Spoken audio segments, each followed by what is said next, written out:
and appreciate that. Okay, Peter, you take the roll call? Sure. Rickard? Here. Epstein? Here. Smith? Here. Dornbrook? Here. And O'Grady? Here. And announcements? We'd just like to welcome everybody to the regular board meeting of the Kirkwood Meadows Public Utility District. The meeting's being broadcast live on the internet at KMPUD.com. Just click on the appropriate link. Anyone online that would like to ask questions, please email Christison, that's Son, at KMPUD.com. And we ask that the public identify themselves when making any comments. Okay, and move on to comments from the audience. This is an opportunity to address the board on any non-agenda items. We do have one item. I'd like to let Rick take the lead on this.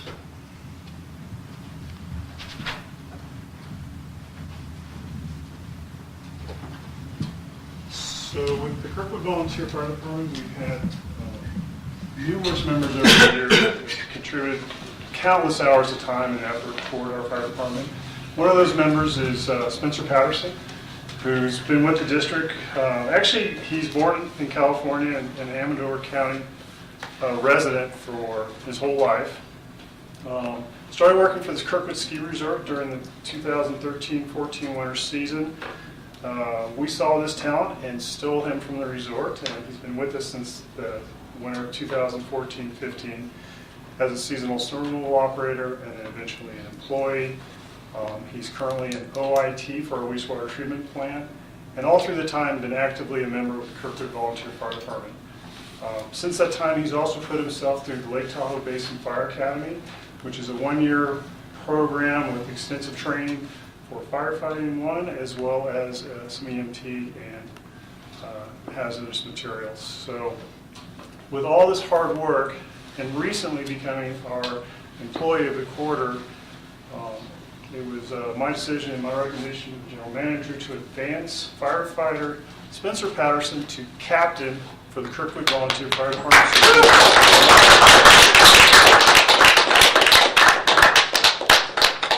Present you with your official red helmet. Congratulations, Bradley. Nice job. Thank you. Perfect. Thank you, everyone.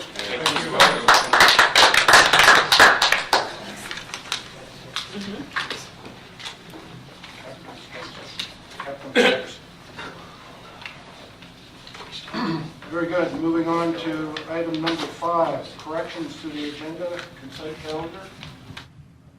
I have a question on the consent for claims, so I guess I'd like to pull that to be able to ask the question.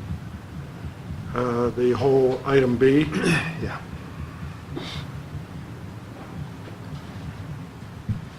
Okay, we can do that. Any other questions, changes? Okay, we'll move to the adoption of the consent calendar. A, approve special board meeting minutes, September 2nd, 2018, and C, review receivables shutoffs report. And we'll hold item B. I move adoption of the consent calendar. I second it. All in favor? Aye. Aye. Okay, and then we'll move to, Eric, you had a question? Yeah, on the B? question I have is it's an unusually large amount in operations costs, and I just want to be sure. I mean, I looked through it. I think I understand, but is it primarily because it's been 2 months worth or 6 weeks? That's exactly Yeah, what so some of because the- our last board meeting was so early. Yeah.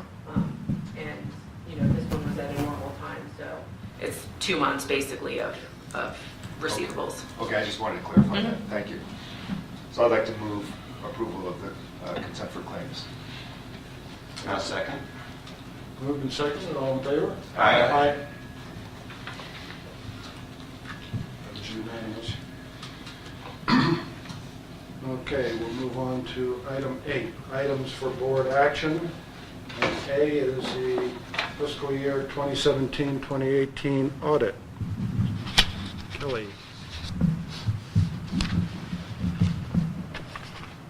We have Olga on the line who will be she has a short presentation here. So, Olga, I'm going to hand it off to you, and you can just tell me when to move ahead with your slides. Okay. I have the letter up currently. Kelly. Okay, we completed another year of audit. Most of our work was done at the end of August. We completed pretty much all of our procedures in the beginning of September. So I think I will start my presentation with slide 3, Kelly, and that's the slide that's titled Auditor's Report on the Financial Statements. Got it. So this is, in a nutshell, results of our audit. We will be issuing an unmodified opinion on the financial statements of the district, the district-wide financial statements, as well as the individual funds for government funds, or individual presentations for government funds, and business activity funds. Our report date is planned to be as of today, pending board's approval of the drafted financial statements that were distributed to you. And then in addition to that, we issue a compliance letter for RUS. It's called RUS Management Letter. There's a specific number of items that we have to report on there, basically the same as the results of our audit. So there's no unusual items in there as well. To highlight, the audit was done in accordance with government accounting standards, once again, just to comply with the RUS requirements. Those standards require that we report on internal controls. If there's any weaknesses or significant deficiencies in internal controls, we would be required to include those in our report. And I'm pleased to report that we've not identified any material weaknesses to report to you. Advancing to the next slide, which highlights our responsibilities as auditors under auditing standards. We are required to issue an audit opinion based on our audit. We have to make sure that we plan audit accordingly, identify the risk, provide the experienced team to perform an audit. However, our audit does not relieve management of its responsibilities. The financial statements responsibility still rests with management, and I have to say that Kelly and Eric both take very seriously that responsibility, as well as everybody at the district. Very involved in preparation review of the financial statements, so they have had a chance to review those and approve before issuing a draft to you. I do have to highlight that our audit, it provides reasonable assurance that there is no material misstatements in the financial statements rather than absolute assurance, which means that we select for testing certain transactions based on risk and sample sizing and so forth, but just to highlight once again, it's not 100% transaction testing from our side. Management is also responsible for establishing internal controls to prevent fraud or mistakes in the financial statements from occurring. Like I said, we do look at those internal control processes, particularly those related to cash receipts, cash disbursements, project management. And once again, there is no weaknesses. We have a couple of minor recommendations to management, more as a best practices, but nothing significant there.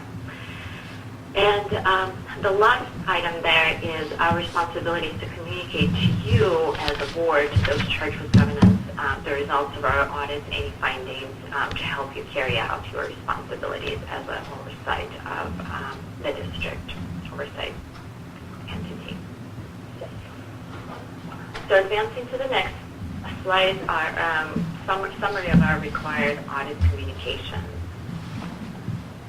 As I mentioned, we are required to plan the audit scope based on the risk areas that we identify during the planning stage. I have to say that we do have planning, we do perform planning earlier before, right after the end of the year, before we come out to the field, and there were no changes to our audit plan. We carried out our procedures as we planned them. We did have discussion with the president of the board while we were on site as well, just to make sure that there is no surprises. And like I said, the audit was carried out as planned. Significant accounting policies in the financial statements are summarized in the footnote 1. They're all consistent with how they were applied in the previous years. There's no new no new policies adopted and no significant changes to policies. There's one standard that is new in the current year, and it's a GASB 75. It addresses recording of other post-employment benefit liability in the financial statements. It did have a minimal application for this district because there's only 2 retirees that are currently receiving benefits through the CalPERS system. During the audit, we also look at the accounting estimates. Those are very common for the district as they are for other utilities. And those are depreciable life of plant assets, accruals for short-term as well as capital construction costs, and pension post-employment benefit obligations. We have to look at those in particular detail because they do include an element of management judgment rather than us being able to confirm a transaction or review invoices or third-party confirmation. So that's why we look at the methodology for those accounting estimates very closely to make sure that they're not biased. Okay. Going on to the next slide, some more required communications. We are not aware of any consultation of management with other accountants. We did not have any disagreements with management during the audit. As I said, it went very smoothly as we planned. Everybody was very, very helpful and very responsive to our requests and questions. So very much appreciated. Made for a quick 1-week field work for us. And of course, in the course of a business, district is exposed to various claims, legal or otherwise, that arise in the normal course of business. So had there been any significant legal exposure, that would be noted in notes to the financial statements. There's nothing of significance that we bring to your attention today. We do need to let you know if there's any audit adjustments that were recorded in the financial statements or passed by management. This slide summarizes the 2 audit adjustments that we posted as a result of our audit procedures and 1 audit adjustment that didn't get posted. I consider them all rather immaterial, but for audit adjustments that were posted, management just wanted to make sure that the financials are absolutely correct. That's why those were posted. Like I said, they're rather minor. And the past audit adjustment is more of a reclassification. That's why it didn't get recorded. It would not have changed the presentation of the financial statements. And Olga, I just want to note that it did get posted in July. I just didn't post it in June because we had already closed the books. So I did post that. It just happened in July, not in June. Period, sure. All right, and moving on to the next slide. Let's see. Just to highlight some new accounting standards that are, well, the 75 is effective in the current year, as I said. Just to give a little overview, district participates for the 2 retirees, participates in the CalPERS. The benefits are paid on pay-as-you-go basis, so essentially monthly payments to CalPERS. For entities that did not prepaid that obligation, CalPERS did not do an actuarial evaluation this year. So one of our suggestions going forward is for district to hire an actuary and actually determine what that obligation is going to be in the future. For health benefits. The benefits, right, for the benefits to be paid to those retirees, as it is a lifetime benefit. 2 other standards that will be coming in the next couple of years is the asset retirement obligation and leases. We'll evaluate the impact of those in those future years to the district. And the last slide, as I said, I just wanted to thank everyone at the district that had to encounter working with us. Like I say, everybody's been very, very helpful, very responsive to our requests. made our week very, very efficient in the field and effective. And tone at the top and attitude toward management were very, very helpful and open, responsive, and I just wanted to highlight that and thank everyone one more time. And that concludes my presentation. If there's any questions, I'll take those. Can we go back to the healthcare question? So is that a P&L expense Yes. or is it a balance sheet? It's a P&L? It's, we pay a portion of both Michael and Tom's health benefits because they retired with the district. So, Right. and it is a lifetime benefit. So that's something. But it's not billed annually, or? No, it's billed monthly along with our normal health benefits. So what actuarial need do we have? We have to figure out what that impact is because it is a lifetime benefit to the district's finances going forward. And for anybody else that might retire with the district, it is a benefit that we provide. So. But I don't, So the standard requires recording of benefits similar to the pension standard that you may remember we discussed at length in the past, is that rather than in the past the OPEB benefits were recorded more as an annual required contribution. There was a different calculation involved in that. The standard changes to basically say you have to estimate the entire amount of future liability because you have promised this benefit to your employees until the end of time, and then you have to record the entire liability for it. So it increases the impact of the liability on the balance sheet, and of course it will have impact on the P&L and deferred inflows and outflows in a similar fashion that pension had in the past. that contribution. So the actuarial evaluation was performed in the past for OPEB benefits. It was just under a slightly different standard, arriving to a slightly different number because the requirements were slightly different. Kelly, am I right in remembering, though, that when we adopted the cafeteria plan of benefits, we were able to cap what that benefit is to retirees? I don't know the answer to that question. I would have to look. I'm quite certain that that was the case. From the resolution that we got from CalPERS, it stated that we were going to provide that benefit. Oh, no, what I mean, we provide the benefit forever. I mean, for the You don't pay the lifetimes. full amount to answer your But question. the amount we pay each month is Right. capped. Yes, it's $430 a Right. month per Okay. retiree. Yes.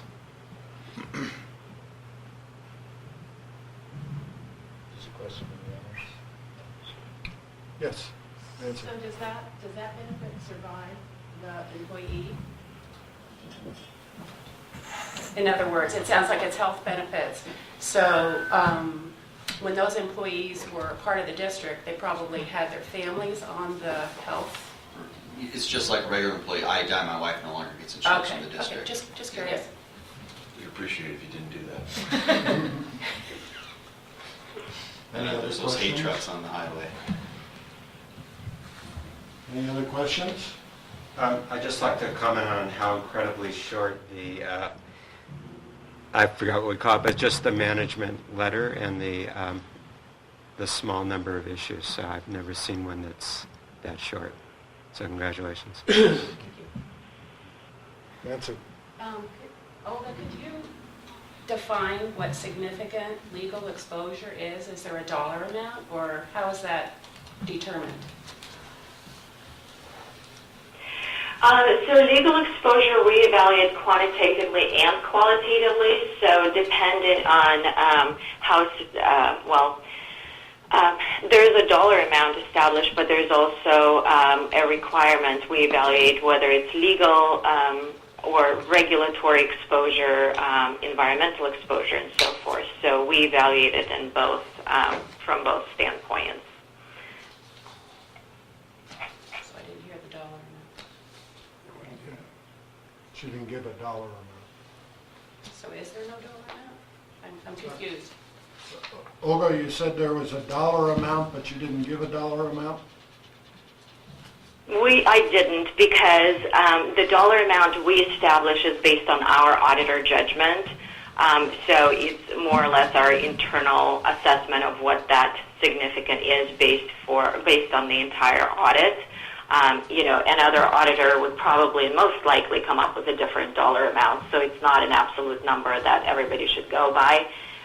It's from our standpoint and our materiality assessment and our risk assessment. That's our internal determination for the dollar amount.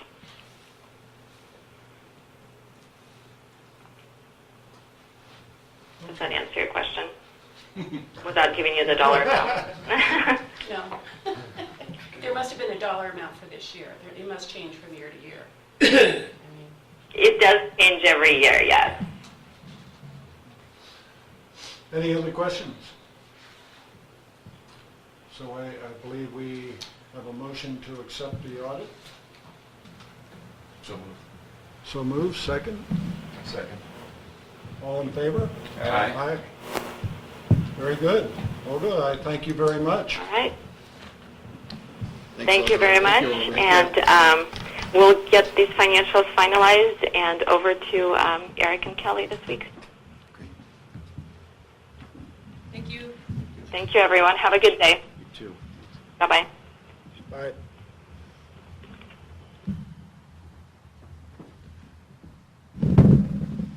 Okay, we will move on to item 8B, finances. Kelly, if you would continue. So in your packet on page 154, we'll start with the consolidated balance sheet. Okay, I'm sorry. So the audit was actually, it appeared like it was in the book twice. It was. It was. I couldn't find any differences. There weren't. weren't. There weren't. It was just, I had named it one thing, and so they didn't realize that it was Okay. already in there and added it again. All right. Well, the real reason is Jess was trying to make this my biggest packet yet as GM, and so she did put it in She twice. succeeded, yes. It was only 60 pages, though, so it wasn't. Okay. Thanks. Okay, starting with the consolidated balance sheet on page 154. The only thing I noted on the balance sheet for August was the reserve plan being up by $50,000 for the fire department, and that was due to the fact that we had budgeted that fire funding study to happen in August. Hasn't happened yet, so that's why that was showing. Other than that, nothing significant to report on the balance sheet unless there are any questions. Okay, moving on then to the combined income statement. Operating revenues for August were up $18,000, and year-to-date we are up $54,000. You'll notice the large variance under operations and maintenance expenses, and again, that is mainly due to the fire funding study not yet being completed. Year-to-date expenses are down from plan by $110,000, but if you take into consideration the $50,000 for the fire funding study, it's more around the $50,000 mark. So total operating for year-to-date is up from plan by $165,000. Moving on to the fire department on page 158 of your packet. Again, the operations and maintenance is down from plan due to that fire funding study not being completed. So year-to-date, the fire department is up from plan by $56,000, but again, still operating at a loss, even with that $50,000 not being spent. So, hence the reason why that study needs to be completed. We'll move on to water on page 160. Operating revenues year-to-date are up from plan by $2,200. Year-to-date, total operating is up from plan by $13,000, and operating still at a loss of $25,000. Moving on to wastewater. Year-to-date, total revenues are up from plan by $9,000.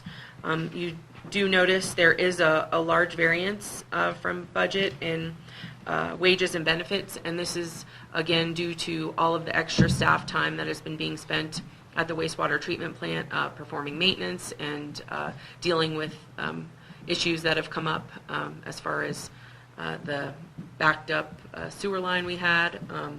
So lots of extra staff time being spent in wastewater. Moving on to electric on page 163. Year-to-date total operating revenues are up from plan by $33,000. And year-to-date total operating is up from plan by $69,000. Having budgeted for a loss and actually being in the black is, I think, pretty significant for electric to start the beginning of the year not knowing what's coming for winter. I'm surprised and happy to see that, even though it's just $3,000. It's still. Moving on to snow removal on page 165. Again, we see a large variance in wages and benefits due to all the extra time spent in contract negotiation and figuring out the GPS system. So year-to-date salaries and wages are over plan by about $13,000, which is noted in the budget variances as well. And next we'll move on to propane on page 166. Operating revenues for August were up from plan by $2,400. Year-to-date, they're up $7,800. And expenses for propane are right at plan at just under by $691. And so year-to-date total operating for propane is up from plan by $8,500. But again, operating still at a loss of $67,000. And that is all I have on income statements, unless there are any questions. Okay, moving on to the balance sheet comparison.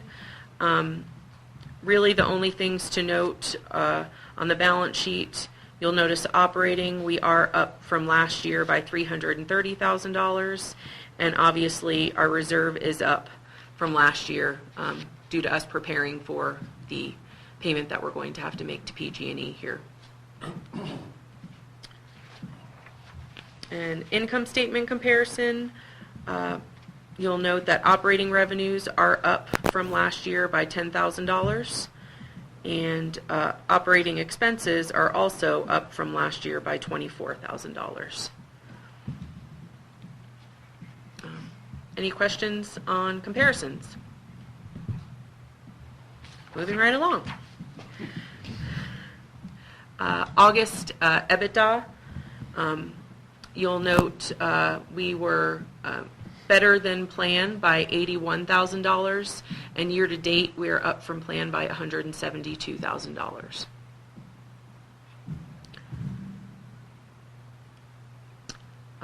And then we'll move on to September September revenues. These are actuals.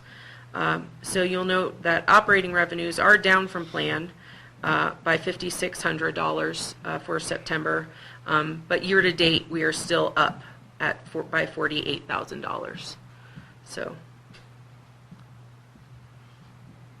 and are there any questions on September revenues? I'm getting off easy today. Moving on to the cash waterfall. For September, total operating, we were at $1.9 million, budgeted for $2.1 million. Originally, we had budgeted receiving the $400,000 from Bank of the West for the loan refinance. We're going to talk about that a little bit more in detail later. I had moved that out to be received in December, but again, we'll talk about that more in detail later. But You have moved it out. I did right here, but I don't think that's going to happen. So, but we'll talk about that more when we get to that point. So that does still put our low point in the upcoming fiscal years at December of 19, leaving us at 1.1 million in operating and 742,000 in the cushion of credit. Still, even with the Bank of the West loan funds not coming through yet, considering we're still at just about our 2 million mark. So pretty good through the first quarter of the year for cash flow. So Kelly, under the label under reserve fund, it's still labeled switch station expense. Oh, I assume the label's wrong, but the number's right? correct. I brought this up in the Finance Committee, but I just want to be sure that you're going to check it. This was on the balance sheet, way back in the balance sheet, the consolidated, the COP reserve fund budget number. I did check, and it was, I uploaded a budget number to a wrong account. It has been corrected. Right. There was $120,000 that was supposed to be in another line item on the balance sheet, so it's been corrected. The Right. COP is, So it's 510 Yeah. rather than 630. Mm-hmm. And so our total current assets compared to budget are actually then much closer to budget. Mm-hmm. Yeah, okay. Thanks. any other questions on the cash flow? Okay. Known budget variances, just the only thing to note at this point is the snow removal wages and benefits at $13,540. Obviously, the Finance Committee considered this in detail, and I'd say two high-level things. One, for the first quarter through September, we had a pretty good quarter, but it's our, non-intensive quarter. Snow removal, snow operations are obviously our intensive quarters. The second thing is we're about $200,000 ahead in net income, but we're $200,000 behind in cash, and the delta is the $400,000 Bank of the West loan that we didn't get. So that's kind of a summary of cash in a nutshell. Unless you want to correct me. Any other questions for Kelly? Thank you, Kelly. Thank you, Kelly. That's great. We'll move on to item 8C, the KMPUD mission statement. So included in the packet is the original mission statement, staff recommendations of the mission statement, and the recommendations of various board members that provided their comments as well. One thing to note is the way it's currently constructed, it looks like the mission statement's extraordinarily long. Realistically, those are strategic goals below that first sentence, so I've tried to separate those so it's consistent with industry standards for mission statements versus strategic goals. So with that, you see staff's recommendations, Director Smith's and O'Grady's recommendations. Peter was content with it as it is, and I know Bob and Eric and I were talking a bit, and so I'm sure there's some more changes coming. Yeah, I have a question. In researching this, did you discover when the current mission statement was adopted? Yes, I did, and I don't recall, but I did discover it. I just But, I mean, there should be a resolution adopting that. And I'm just curious, I think it would be important to review how we came to adopt that particular mission statement and when it was done. And I would like to, if you look at when the resolution was passed, we could go back to the minutes of that, when that resolution was passed, and maybe there's some discussion about why and the pros and cons of that particular mission statement. I think it'd be relevant if... Say that was in 2012? 2012, you I think? seemed like it was when we did our new website. Yeah. It was, that's where... 12 or 13, something. Okay. Yeah. I just think it's important to realize how we got to that point from 1985 to 2012.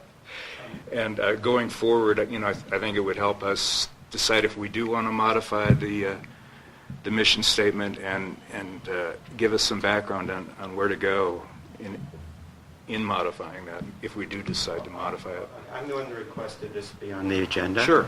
And the reason for that is for the last several years, we've been active trying to get the community focused on economic development and any particular roles we might play within it. And that was not part of our mission statement, so I wanted a board discussion over what's the appropriate role of the district in that. Everything else that might have been changed was just, while we're at it, an attempt to update it. But that was the reason why I requested it. Okay. Now, these objectives that we're adding to the statement, do those come from committees? Those were committee objectives originally? Or I'm a little confused where they just appeared from. I asked Eric to add in an economic development, and while he was at it, he went through and updated other things. Okay. So this originated from my request to Eric. Okay.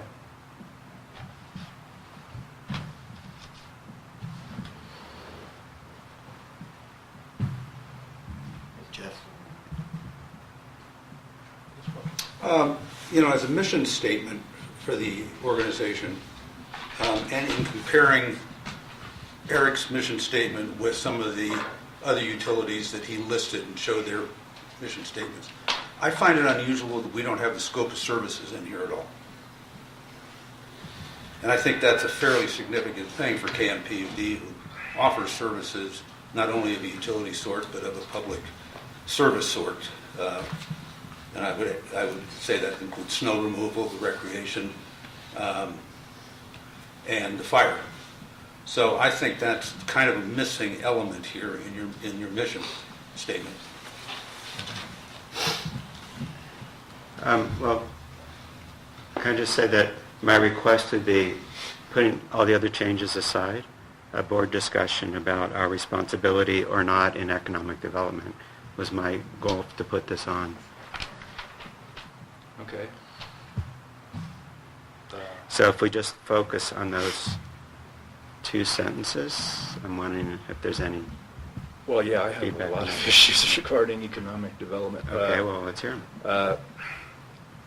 Development is a mixed bag. It's got pros and cons. And I really feel that while the role of the district is to enable development, I'm not so sure that it's our role to promote it. When you say encourage, maybe you could give me an example of how the district would encourage economic development. I can give you an example. We just redid our developer packet to make it more user-friendly and clear and everything in one spot, so everybody knows what the rules are when they first come into the district to do new development. There's an example. I think the only reason to do Out Valley was to make it more attractive to do development here. Well, I mean, you think that's the only reason? I think that's the primary reason. I think otherwise it was unaffordable. If there was no, if the size of the valley was going to stay static, I never would have proposed that much of expense. Okay. So the justification for the expense is to accommodate growth. So for not accommodating, so another way we're doing this is to accommodate anticipated growth for the specific plan. So we're enabling growth, but we're not. I guess I have a problem with the difference between enabling growth, making sure that when growth comes, it pays its fair share, and getting too involved in promoting growth where we find ourselves in the position of partnering with the developer, cutting them deals. It's like that's what makes me uncomfortable, okay? Sure. Do you see these sentences as implying that? I mean, we're looking for words. We're looking for intention and then words. Okay. So I don't see us like using our balance sheet to help developers. Well, that's do things. That's what concerns me, okay? Because I've encountered this in the past with developers where they ask for a deal, they've asked to have their connection fees delayed or do installment plans and then went bankrupt. And it left a mark on me, okay? So I'm a little paranoid about it. We haven't had any recent history of doing that I'm aware of in the last 7 years. I mean, we're not... Well, there hasn't been much We development haven't in been the last 7 overly years. friendly to Kirkwood, whatever they call themselves these days. I think we're generally wary and suspect of them. Okay, well... I am. That's And why you are. Yeah, well, I'm definitely... And they are, and they are, and they are, so... Peter, I would just ask, getting to Bob's point, do you see language in either of those two paragraphs or any of these that suggests that we would do that? That is something a developer would come to us expecting because of the wording? It makes me nervous, okay? Okay. Maybe I'm being paranoid. Yeah, well, I mean, I think that... We're not venture... The problem is, I think we need to establish that we are public servants protecting public funds, and we're not venture capitalists, okay? And... I think it's, some wording that would say, without favor or something like that, which is what I think you're getting at. Right. Without favor or without favor to one party or another. Some wording like that would do it. But I mean, we have a specific plan. It was a pretty hard fought specific plan, particularly by several members of our community, to prevent the kind of development that we would not want to see. Right. And we now have this specific plan. And people complain about the cost of our utilities. Well, if that specific plan, if there were actual development within the bounds of that specific plan, those costs would come down. Well, in certain And so what we areas, want to but- do, we're really focused on electricity right now, and for a good reason, because we've made this huge expenditure, and you're looking at reducing the kilowatt rate. But what you have to recognize with development will become some increased costs. We have a surplus in electricity now, but we're going to have a deficit in water storage, and propane storage, and we have this 45-year-old infrastructure. In a way, it's kind of been a blessing that we haven't had a bunch of development in the last few years, because it's allowed us to catch up and repair our infrastructure. that's true. So it's a real, I think, But it's I a real think that, trade-off. it'll be interesting when we get the wastewater treatment plant study, and what the recommendations are. Right. But I mean, if my anything, I guess think we need to maybe possibly raise our connection fees. My guess is that there's going to have to be a lot of replacement of Sure. infrastructure. Sure.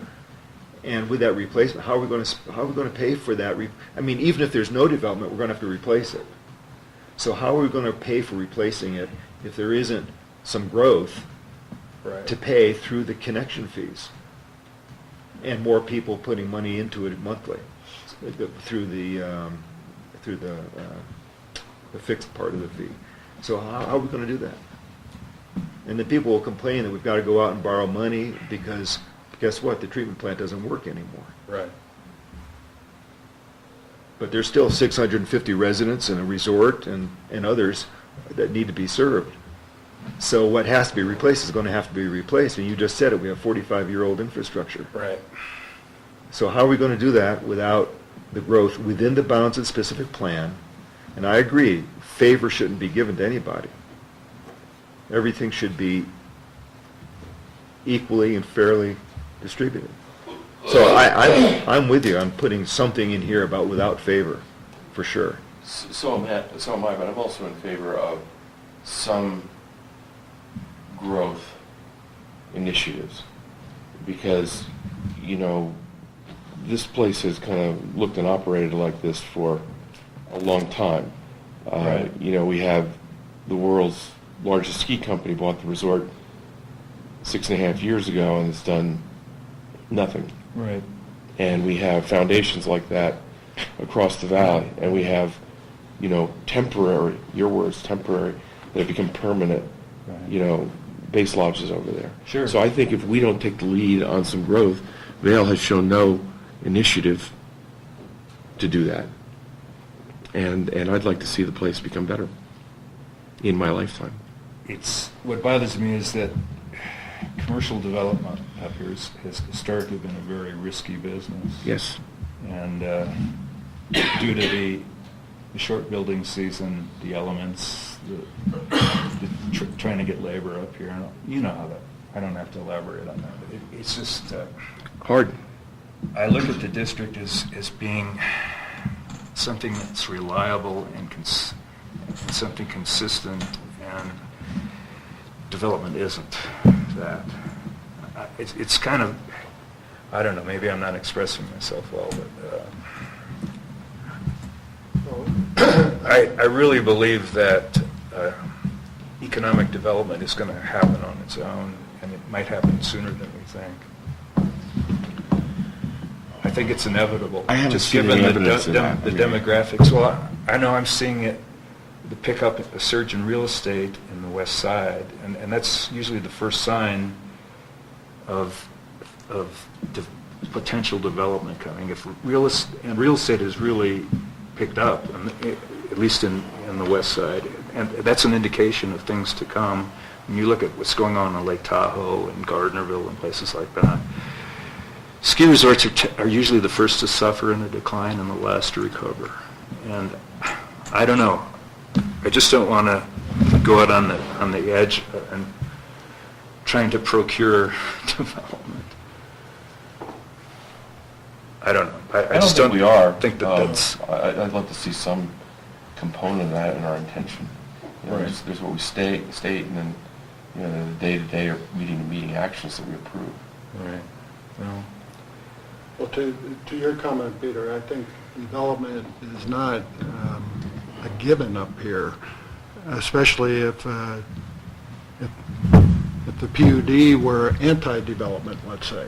Right. And Well, I'm create not a problem. suggesting Well, that. but I think what we're trying to, Bob's trying to do here is make a statement that we support development. I mean, we support it by our actions here and creating... well, we've already made the single biggest commitment. Well, right, but I see it as a necessity, because if we ever expect to reduce rates for our customers, we need development. So we should be pro-development. Doesn't mean we have to make deals and such, but we can set ourselves up to be a pro-development PUD, that we are ready for development when it comes. That we have our act together, and I think that's kind of what I see in this one. So I just want to back up one more time. So, I mean, when the first time when I was president and the resort announced they were going to work on closing as early as possible, and my words, not theirs, it's probably unfair. I tried to figure out, well, what, to protesting them, what could we possibly do?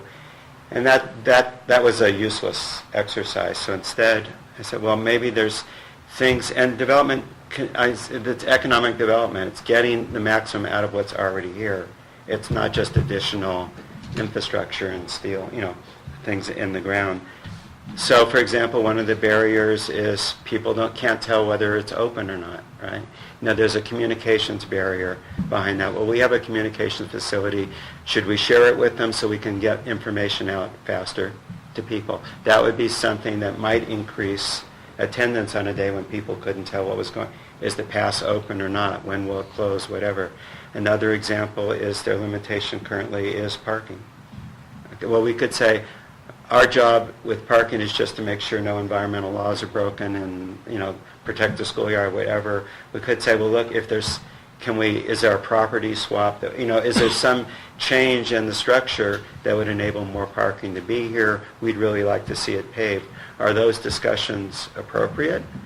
Well, I didn't see it anywhere in our mission statement. So that's why I'm trying to find out, first in the sense of the board, independent of what language we put in here, is what we started, is that part of our mission? Because if not, we should stop, and then it had never been a board discussion. Yeah, my fear is if it's not part of our mission, it's not going to be a matter of not reducing rates. It's going to be special assessments, it's going to be all kinds of things, so that we can replace old infrastructure, some of which was crappy to begin with. Right. Otherwise, it's not going to work. It just isn't going to work. We've already seen signs of that with the wastewater treatment plant. We've got to get some houses, more houses built. We've got to get more people up here. We've got to help the resort through measures like he's just saying, resolve some of the problems. That's a hindrance right now. We can't have 200 cars out there, and we can,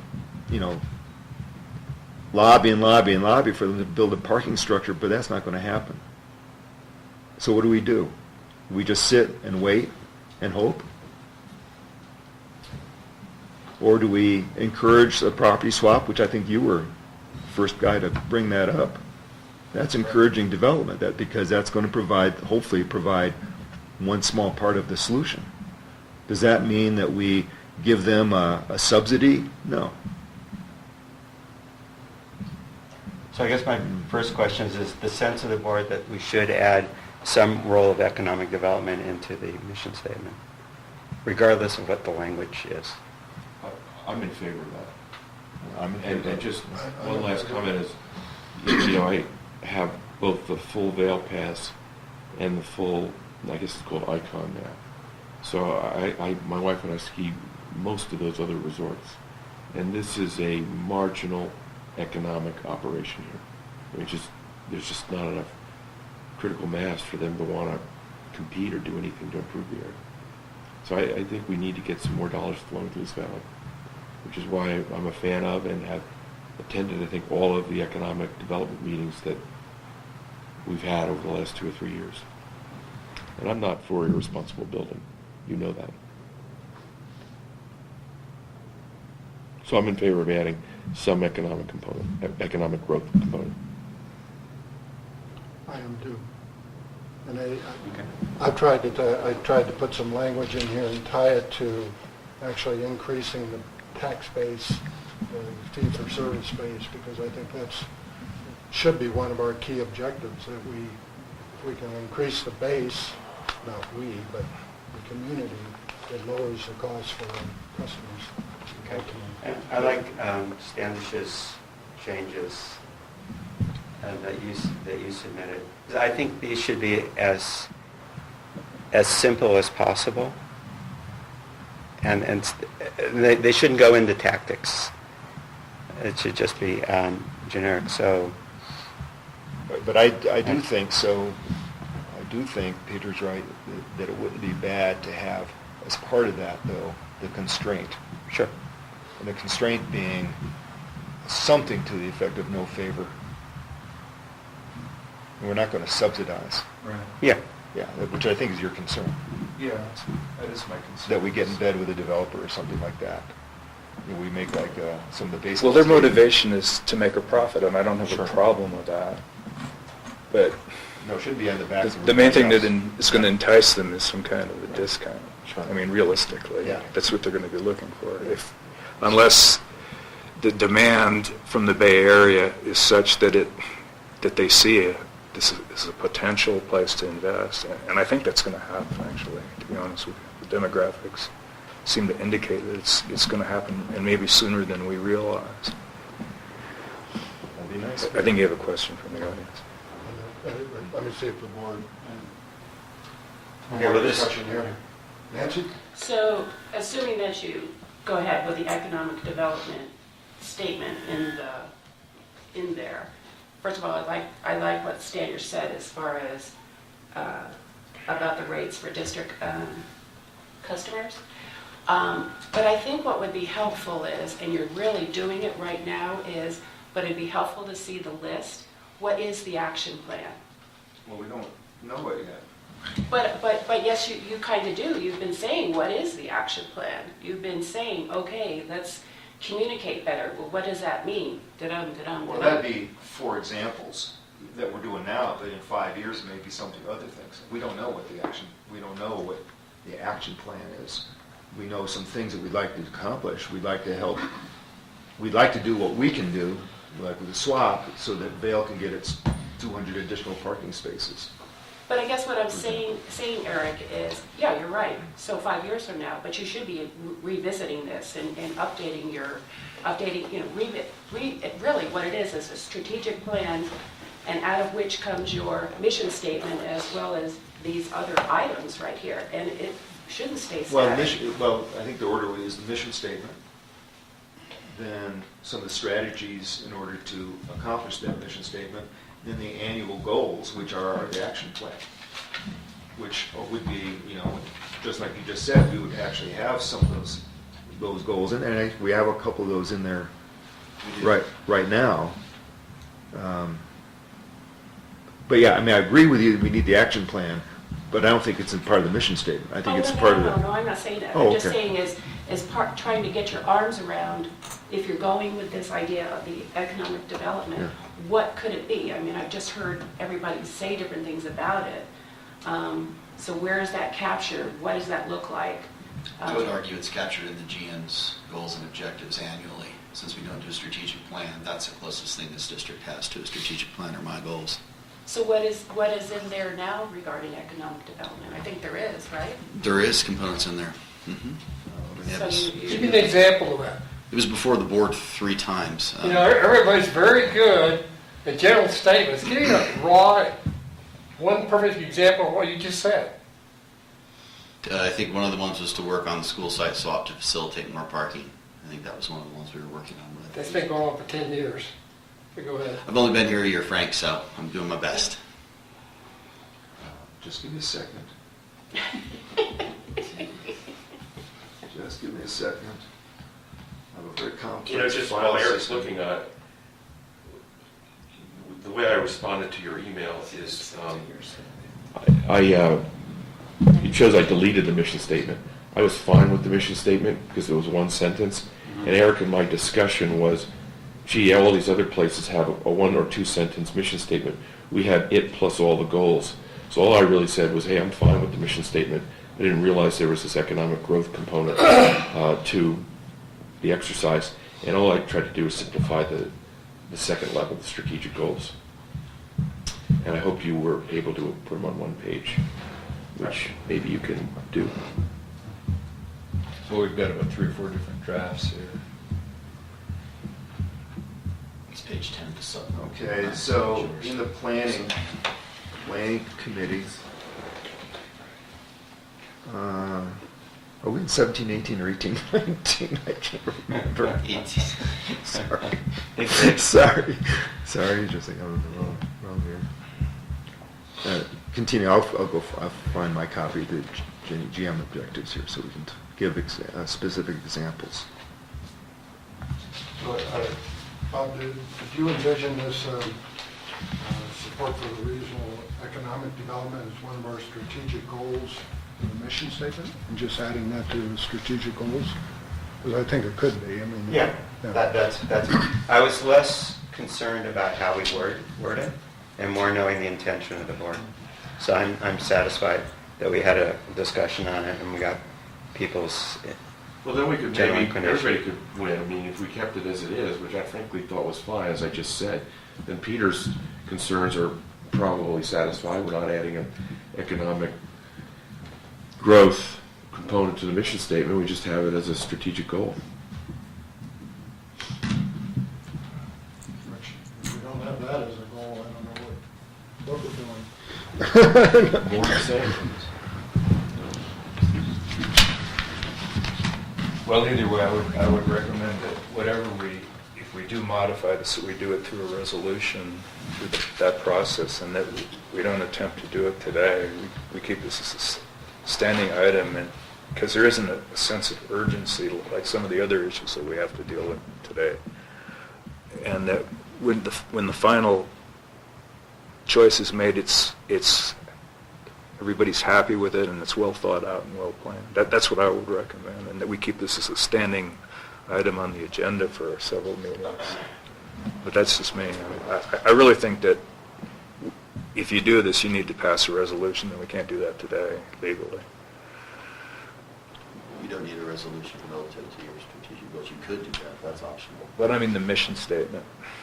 If you're altering them, if you're going to, there's some we've got two different strategies here going, right? Am I correct? Well, I'm not sure. I think what Standish has just said is he's comfortable with the mission statement. I didn't realize we were changing the mission. There's no proposed change to the mission Yeah, statement. there's no proposal to change that. So the mission statement is strategic goals, except for maybe a minor change. The upshot of this would be that we just add to support reasonable economic growth through our strategic goals in the language that we choose to finalize it in, which we haven't yet. So, but I think we should be able to do this by the next meeting. I don't see this as a continuing debate. And if we want to edit the others while we're at it. Yeah, it was just more of a cleanup and using, some of the strategic goals, omitted some of the services we did, so it was changed to infrastructure instead of just water and wastewater, which covers everything we do. Okay. So there was just more of a cleanup on the strategic goals. But yeah, nothing changed on the mission statement except for a period was added. I shouldn't say nothing was changed. I add a period. So, one specific example, this is under planning, is simplify connection fees to allow developers easier understanding of connection costs, of what connection costs will be for new development. That was a specific example, and that came out of the whole conversation about economic development. Another example that didn't make it into the goals, because it isn't really under our control. It's not under his control, so it couldn't be his goal. But was the parking. So one specific thing was, and we all agreed that an appropriate swap, assuming it's a fair deal, is a good idea if they want to do it. To me, Eric, one of the biggest pinch points in this whole resort is parking. Yeah. I mean, there's a lot of problems related and interrelated to parking. So it seems like to me the board would go after Vail or somebody, or the homeowner associations, and say, hey, what can we do to resolve this parking problem? Because out of that flows what? Okay. Consumers coming in, and that's cash. Now, you are exactly right on point, Frank. Okay. You're right on point. Has that been done yet? The question at hand is that our role? Is that part of our mission? There is nothing in our charter that says promote a good parking plan. Nothing. It's not a utility. We, at least the majority of the board, happen to think that what you just said is right. But we're trying to get language and an understanding amongst the community that we should in fact spend time, because it costs money to do that. It takes his time, it takes our staff's time. So, is it a good idea? Is that a role that we should take? We agree with you. No, I'm not saying you don't. All I'm saying, I'm not even saying this. I guess my question would be, is that goal necessary in a mission statement? Well, it would be under the broad umbrella of some economic development role. It would be part of an action plan that would say, over the next 3 years, we want to help Vail and help the community resolve parking in a way that's satisfactory as possible to everybody. And our justification is it's currently inhibiting economic activity. Right. That's why I wanted the discussion about whether economic activity, removing barriers there, our role within that, is that part of our mission? And should we advocate for a longer ski season? Don't close for April 8th. We went down that road before, but go ahead. But, should we play a role in that, or should we just sit back and say, no, we've got the electric utility there, we've got all these utilities, Vail can use it as they want, but it's not our role to advocate in some way that they stay open through April. Maybe a simpler way to put it is, does the district only do water, wastewater, electric, propane, solid waste, snow removal, mosquito abatement, parks and rec, and fire, and nothing else? Do we deal with just our special legislative mandates and our LAFCO formation document and don't look at anything else? Or do we look at other things that affect the entire Kirkwood community? Coming from a utility, what this district does is well beyond the bounds of most districts or utilities do. Most utilities stay in their lane, they don't get out of it. What I've also come to learn is this community expects KMPUD is the only governmental agency in the entire valley to do everything related to anything governmental. I can't tell you how many phone calls Jess fields about the roads, about storm drains, things we don't do. Caltrans, what are they doing on the highway? All these things that we have no responsibility to, that we do because we were community-minded. Do we just stop those and say, nope, just utilities, that's all we do? And I think that's the ultimate question boiled down to its simplest form. And I think we all think anyway, that it's important that we step into that role. Communications, which we've talked about for several years, but I think that the things that Frank just brought up and the connection fees and so on, I think they're all aimed at ultimately making our utilities more affordable. So it's not divorced from the utilities question. It's just making them more affordable than they are now. And I'm telling you once again, and Peter, I know you've said it too, we are going to have to replace a lot of infrastructure over the next decade. It's old. And it's been maintained, I think, well and so on, but there's only a certain amount you can do. We need fire trucks. We're going to need snow removal equipment. We're going to need wastewater treatment plant equipment. You know, we've still got some distribution lines that should be replaced. How are we going to pay for that? Well, so we're not talking about changing the mission statement, we're talking about changing the strategic goals. Adding a goal. Just adding the one goal. And refining the language. And I'm fine, I've provided my comments, I think Jeff's provided his. If you guys want to work with Eric to prepare a final draft, that's good with me. I'd say that, and then we can show. I'm good with your period too, I'm okay. So let's take it on as a planning committee item. Yeah, okay. Okay. Yeah, we get a question from the audience. So, I don't recall in recent times that the district has extended an invitation to the developer or the resort people to come and make a presentation. And maybe over time, because we're all saying, oh, we want economic development, and we all think that things aren't happening because of fill in the blank. So I guess I would encourage you to think about doing that, to see, and you can ask those questions. Sure, you may get a sugar-coated response, but maybe there's something under the rock that we don't know about. I think we know. We know that Chuck Dodd wants to sell everything. Right. And we know that they want to get going on those other duplexes, but that's dependent on a deal with Vail to replace the parking, which gets back to the land swap. And then the management changes. Yes. And I can tell you, I had a very good meeting. I was going to give this as an update. Well, I'll give it as an update later, very brief. But I had a really good conversation with Tom Fortune, because I didn't know him yesterday. So he was open about, at least at a high level, what the Vail's priorities are. Anyway, I recommend drawing this to a close. I mean, I feel better prepared for the next economic development meeting, which occurs the day before our next board meeting, based on this conversation. So thank you.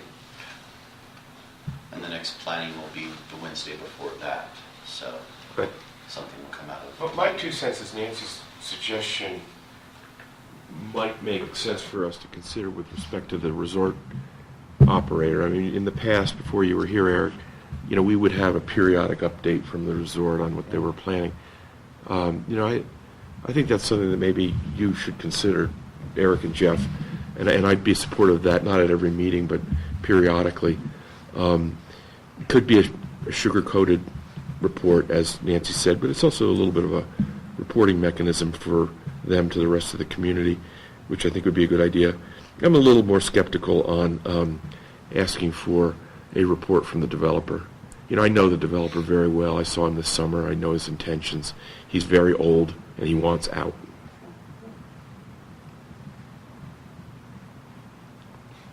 You're calling old. Chuck Cobb.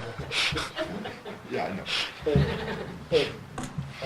So we'll bring this economic development goal back on November after the planning committee has had a chance to look at it and refine the language. Okay. Good. So with that, any other comments on the mission statement? It's staying as is, as we know it now, and then we'll add this. So the performance reporting and aquifer levels, 8D. Rick?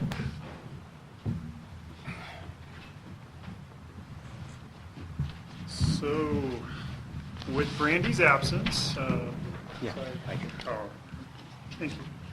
I'm just going to give the board a brief update on the performance reporting for the month of September. For electric, the total production in September was 378,948. The unidentified losses were at 62,999. For September, total was 17, with our year-to-date percentage at 14. Of course, the goal there is 12.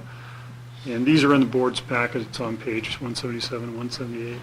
For propane, approximately 570,000 for production. Again, for losses, 28,500 for the month, 5%, and that's a negative 2%. As you know, that percentage for the system losses changes quite a bit during the year. But wouldn't that be great? Production. But Kiva Energy did come up and do the valve repairs at the tanks, which were successful. They didn't necessarily need to flare off the tanks, which we were excited to see, but didn't happen. They were able to use a compressor to equalize the tanks, but again, that was a good project, and hopefully that's going to help us capture some better numbers because they put some different regulators on top of the tanks and gauges.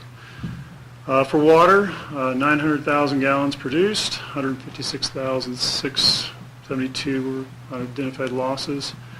For September, it came in at 17%. Year-to-date, it's 18. Our goal is 15 there. And recently, we've had a couple water leaks that we've identified. And there's some other numbers that weren't captured in the performance reporting. For example, when I mentioned this before, when sprinkler companies come up to do their annual flow testing of sprinkler systems, it's not metered water, so we're guesstimating on how much they're using to flush systems. So we'll be working with the water superintendent to try to capture some of these unidentified losses a little bit better on our data reporting, so this performance report can be as accurate as it can be.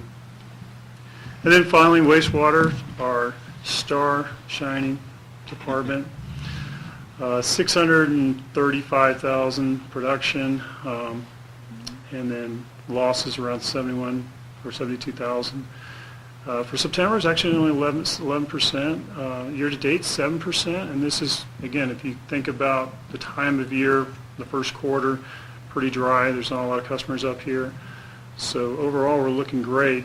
Our goal is 27%. We hope to come under that goal by next June, but hopefully the mitigation measures with the collection system, which we'll talk about later, will help reduce that number.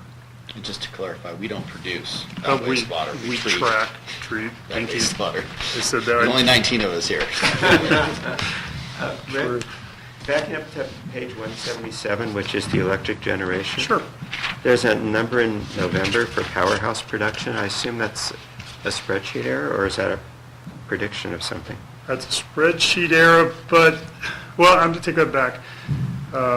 We actually are going to go on October 20, that's a spreadsheet error, but I should say on October 22nd, as you know, PG&E has scheduled a clearance. No, I didn't know. For one day. Oh, well, I'm letting you know. There is a scheduled clearance for one day. They're taking the line out from Tiger Creek to Salt Springs. Uh-huh. We're going to go on standby generation during that period. Oh, we can't use the dam power? No, Not on they this- can't. Yeah, not on this one. They can't Oh, island okay. us out on this All right. one. So our hope is We to did actually, ask. Okay. But the production that we would produce on that one day may be a little less than this number. Right? Yeah. Okay, thanks. so. Thank you. This is what happens when Brandy leaves us, you know. So It's a little scrambled, but. yeah. Got it. Okay. But that concludes the performance reporting update unless there's any questions, any other questions. The aquifer levels are okay. They are typically at the lowest point of the year, and so they'll continue to be monitored. Okay, What because does that that was mean? not reported this time. Yeah, what does that mean? 120, 110, 130? Well, I talked to the superintendent this morning. He gave me a number that wasn't what I thought it should be. So Okay. let me come back to the board with some accurate information. But historically, our numbers do drop down. It was Sure. in the board's packet, I think, last month. It reflected the annual aquifer levels for 4, 5, and 3. I will let the board know, as of last night at 7 p.m., we were notified by the State Water Resource Control Board that there's a E. coli chloroform hit with our well 2, which is not uncommon. It's our most shallow well. We've had this hit before. Therefore, we'll have to take that off a production line until we can evaluate what the problem was, chlorinate the well, flush the well, bring it back into service. So our production capabilities will be reduced until we resolve that issue. And I that's assume we reported it to them, not they told us about it. No, so the Wet Labs, which is our third-party testing laboratory, they upload the results to the state's website as well as sending them to us. So the state received them the same At time the same we did. time? Oh, okay. And then the state just notified us, which we, of course, already knew. And so we immediately took well to. And the board will recall that I believe it was my second board meeting, so November of last year, same thing happened. Right. This is in shallow wells. It's under surface water influence. It's very typical to see these wells do this sort of thing. Okay. So we're going to give you a better update next month on aquifer levels as well as the status of well 2. I will also note that there was some training on the most recent sampling. Whether that was a source of operator error, we don't know yet. So we will resample. That's our standard protocol. So I believe he should be resampling on Monday and getting it to the lab. So. Any other questions? Rick? Thank you, Rick. Moving on to item 8E, Bank of the West loan refinance. Eric? So rather than regurgitate the entire staff report, which I'm sure everybody read when they had insomnia, the bottom line... That part was easy. It was the audit asset value report that was harder to finish. Well, good. So just the long and short of it, we had a surveyor come out, and is the laser pointer actually working this thing? No, of course not. Long and the short of it is, the property line, for some reason, and no one knows why, goes right through the middle of our wastewater treatment plant. If you want to go out and see it in the field, I did have them set a pin so you can actually see where this corner is, and he painted a mark on the back of the building. So what that's led to is an issue. We own both properties. Yes. We own both properties, which is very good, because otherwise it'd be really interesting. So essentially... I thought Vail owned one of them, but I was proposing that we give that to waste. Yeah, they do own the one Just half. to the east. So essentially, the Bank of the West loan has been held up because of this issue. They've asked for an ALTA survey, and in lieu of doing the ALTA survey, which was going to cost us about $7,000, I had a preliminary survey done just to identify property corners and tell me, does this building really sit like Google Earth and Parcel Quest, which is the assessor's, the county assessor's office's tool, show? Is it accurate? And yes, it is accurate. We do go through the middle of the wastewater treatment plant. So the Bank of the West came back and said, okay, we need a Phase 1 environmental survey, which is typically reserved for things such as brownfields. Not sure this rises to that level, but that's what their underwriters are requesting. So we have a couple ways, and right now we've thrown about $9,000 or $10,000 at this, and we're going to need to throw another 9 to 10 at it to resolve it, and that assumes that the Phase 1 environmental comes back favorably.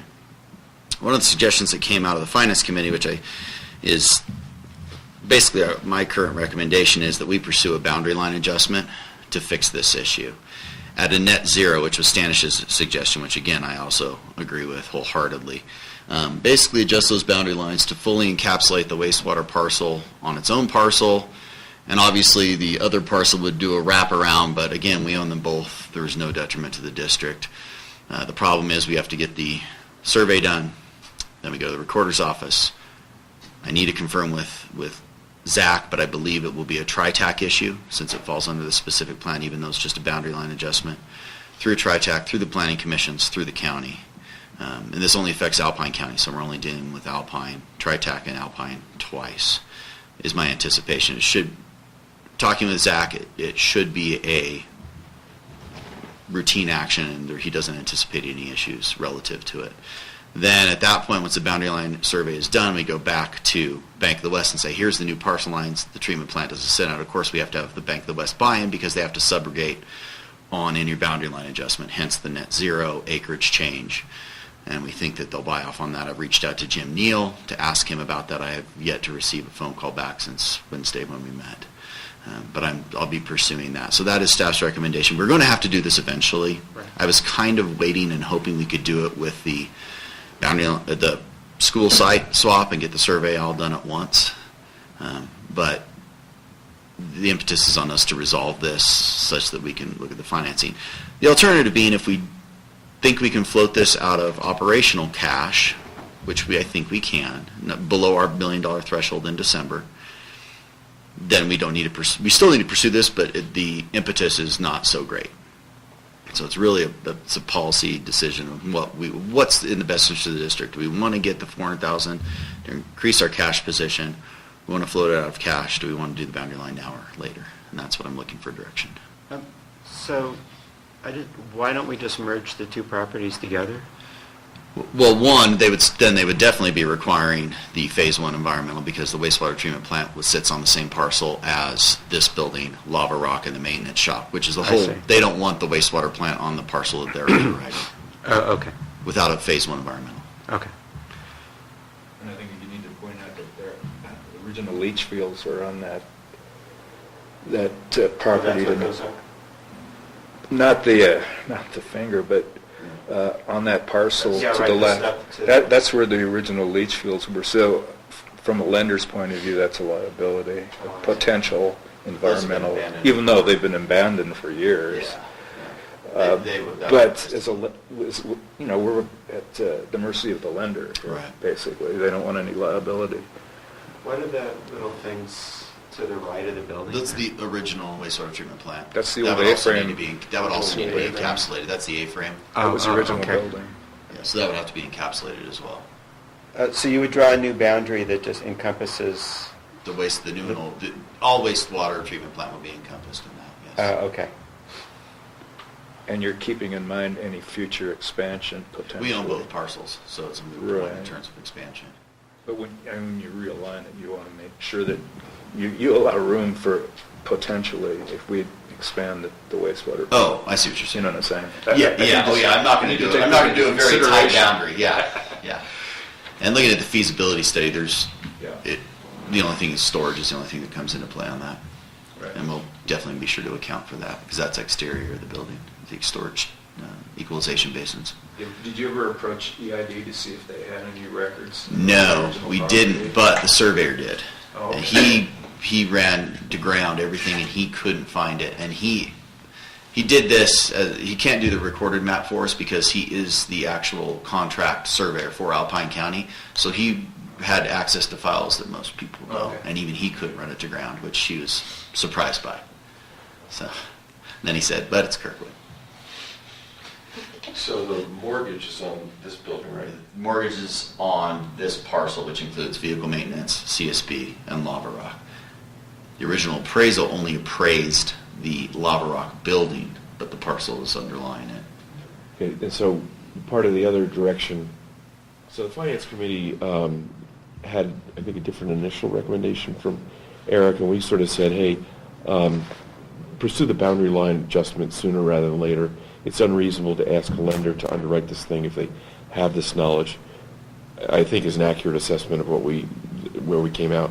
The second part is, we would like you to determine whether we have any vulnerability to them calling our current mortgage. I think it's a mortgage on this building. And then we also have a line of credit. And the line of credit I don't think is secured by the property, is it? I believe it is secured by the property. This Building. This building? Buildings, not Yeah. the parcel, the actual This physical. building in Lavera. Okay. too. So we want to make sure that they don't have the ability to call those loans. Right, and I've Or reached if out they to do, Shanahan. we want to know that they do. Yeah, and I did leave a voicemail for Dick on this. Okay.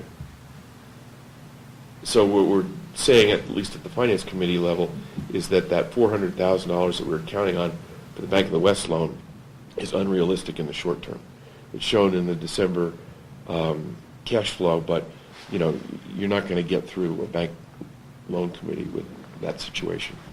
And so we've suggested the board direct Eric to pursue the boundary line adjustment sooner rather than later. Even if we do, though, the loan won't come through in time, right? Right.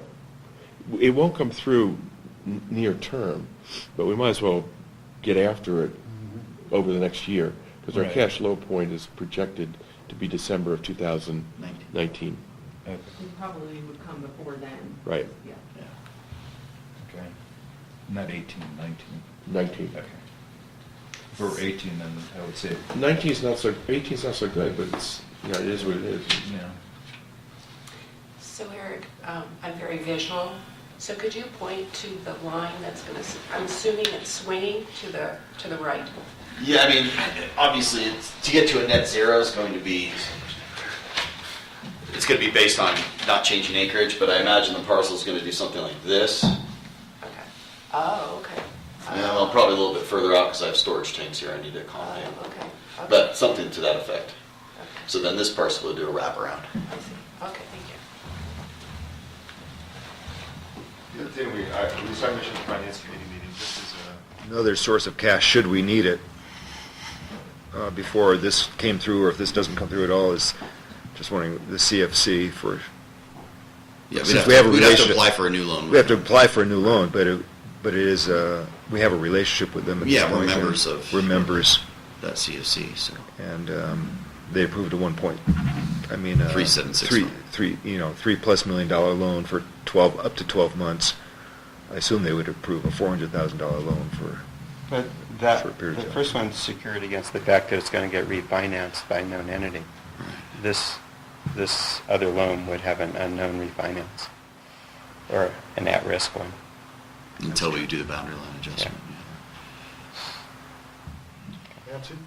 I think the other thing that was mentioned at the Finance Committee was the district wouldn't necessarily have to put away that $700,000 towards the cushion of credit, and so in theory, that cash would be available. It'd be another option out there. I think that captures it. And the other one was when we start refunding the electric reserve. That was the other thing that was discussed about too. That's optional when we refund electric reserve. So the Finance Committee's recommendations are move forward with the boundary line adjustments we're going to need at some time. And also to, frankly, finesse the Bank of the West relationship. We do have a relationship there. They have been our banker for a while. They've been supportive. It's probably not reasonable to ask them to loan against this and just say, we hear you. So we're going to fix it before we really ask you for money.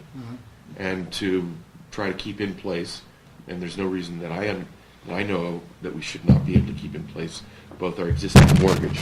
There was some discussion about whether if the lender found out that this was new information on an existing mortgage, whether they could call the mortgage. I don't know the answer to the question. My personal judgment, which is why we asked Eric to figure out the answer to the question. My personal judgment is once you have a mortgage, agreement, it's an agreement. Now, how you got there, Bank of the West, I mean, I'm sorry if you didn't have have this information, but it's a binding agreement. And then the line of credit, is also a binding agreement, but that's a little grayer because, frankly, cash is king. He who has the cash controls. And Eric, your estimate is another 10,000? I believe that's what it would take for a boundary line adjustment. I can tell you exactly what it would take in Amador County. I just don't fully know what it would take in Alpine County. Since they use consultants, their pass-through on costs is a little bit higher than in-house staff from Amador. So I've erred on the side of conservative. So I think what we need is a motion to go ahead with the boundary line change. That would be helpful. Give you authorization, maybe a not to exceed. Yeah, I mean, I'll come back if the price looks like it's going to be higher. Okay. I don't know how that would change our decision. Yeah, I don't know. True. It can't be much more than 10,000. So do I hear a motion to that effect, to authorize the boundary line change to facilitate the line of credit? So moved. Moved. Second. Seconded, all in favor? Aye. Thank you. Yeah, this has been an interesting one, that's for sure. General Manager's report? All right. As most people know by now, there is a General Manager transition with Heavenly Valley Limited Partnership, aka Vail. Tom Fortune has moved up as from the operations manager to the general manager for the Kirkwood Mountain Resort. I'm encouraged by this move. I have a good relationship with Tom. We'll be meeting next week. In addition, he and I have been talking quite a bit over the last week since he's been in Colorado about various issues. And so I'm encouraged by that. And one thing he did reach out to us and ask is if they cannot get their EID allocation from Caples Lake, would be willing to sell them water. And so we'll be meeting about that as well for their snowmaking purposes. So that's going to be aquifer dependent, obviously, but we're working closely with our water supervisor to determine what, if anything, we can offer them and how that would be facilitated, because it would be a different connection point than they've used for the Timber Creek snowmaking in the past. So that's... I thought they have an allocation. I thought it was... So they do have an allocation. Whether they are able to use it this year is under question at this point. EID... Oh, because of the lake level? Well, it's actually the flow levels into the American, which ultimately that flows to. And that's what's causing the issue, is they have certain water releases they have to meet. I see. And they've had construction projects on the American. It's very long and convoluted relative to Project 184. But the bottom line is, they're nervous they may not get their allocation on November 1st. And so they're doing a contingency plan, which I think is very wise. So they hope they get their allocation. They just don't know.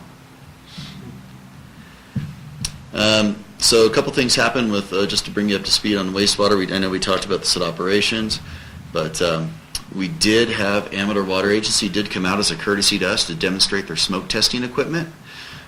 Essentially, it's a very simple device that they use, but they taught us how to use it. They demonstrated, they were up for about 3 hours, almost 4 hours.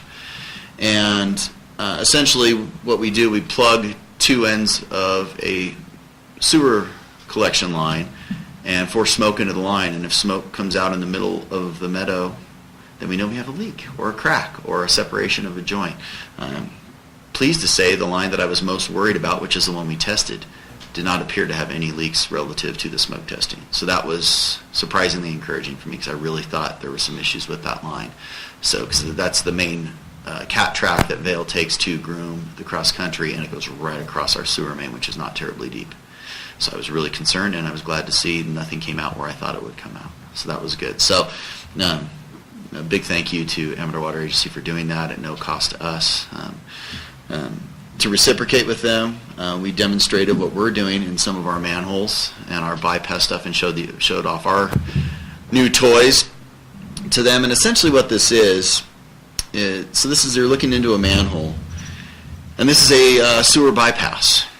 And now in the olden days, AK 4 months ago, if we needed to work in a sewer manhole, we had to put a plug in and hope that the line in the manholes upstream of it wouldn't fill up too fast and overflow. It was a very inefficient way to work, because eventually you run out of room, and especially in high flow times.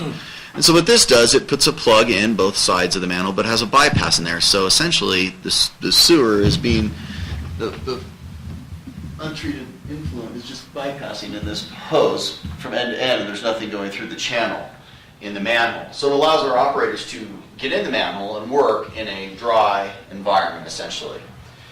And I would argue that this, just in the 10 manholes that staff has completed, I would argue that this is saved in terms of labor, because I would need my wastewater operators monitoring the manholes upstream in addition to people working there.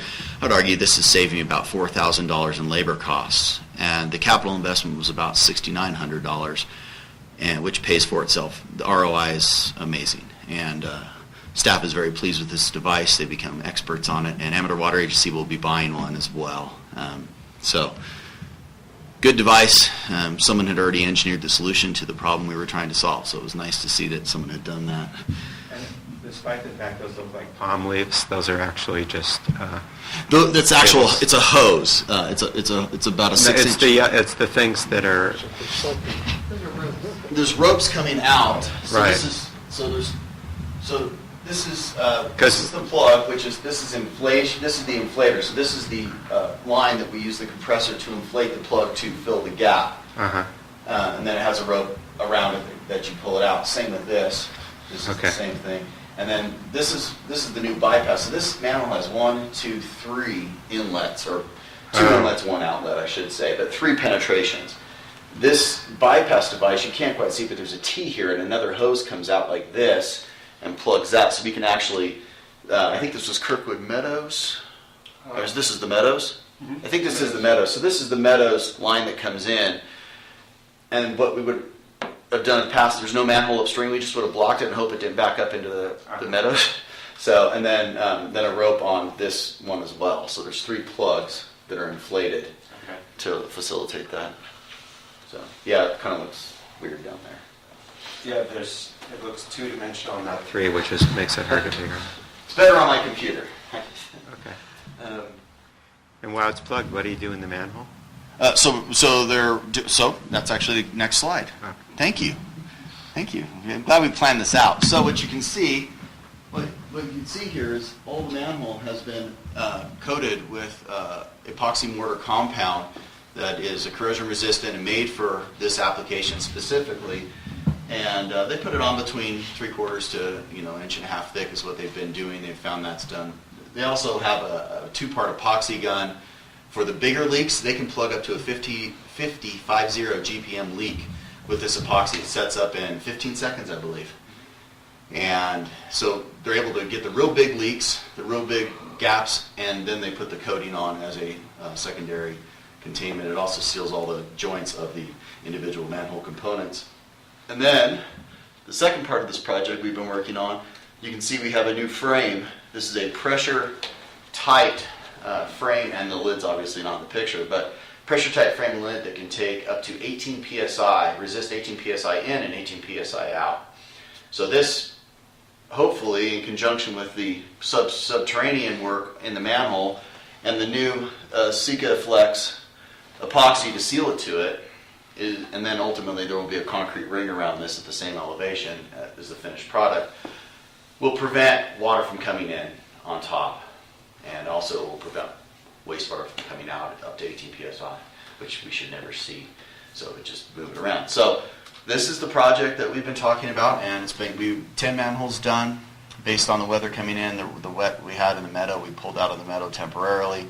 We're not going to complete 12 this summer. We will complete 10, and when we've completed the 10 most critical ones, one at base camp that is quite elevated, that really has no runoff issues, and East Lift are the 2 that were not done this season. But all in all, the project has gone swimmingly.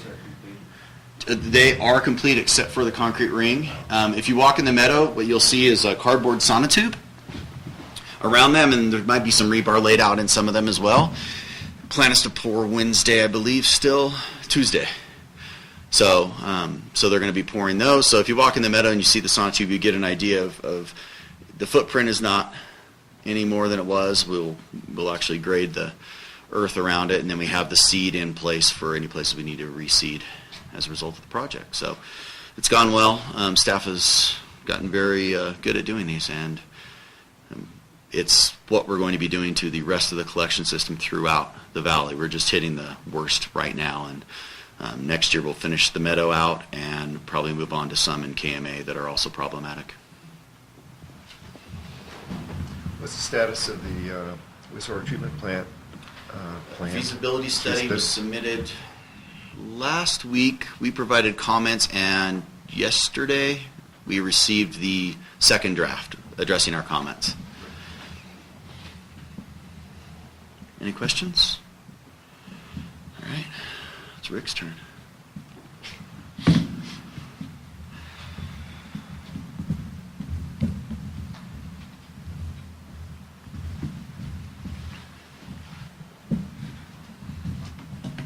I don't have any of those really good Cheech and Chong smoke pictures that Eric had.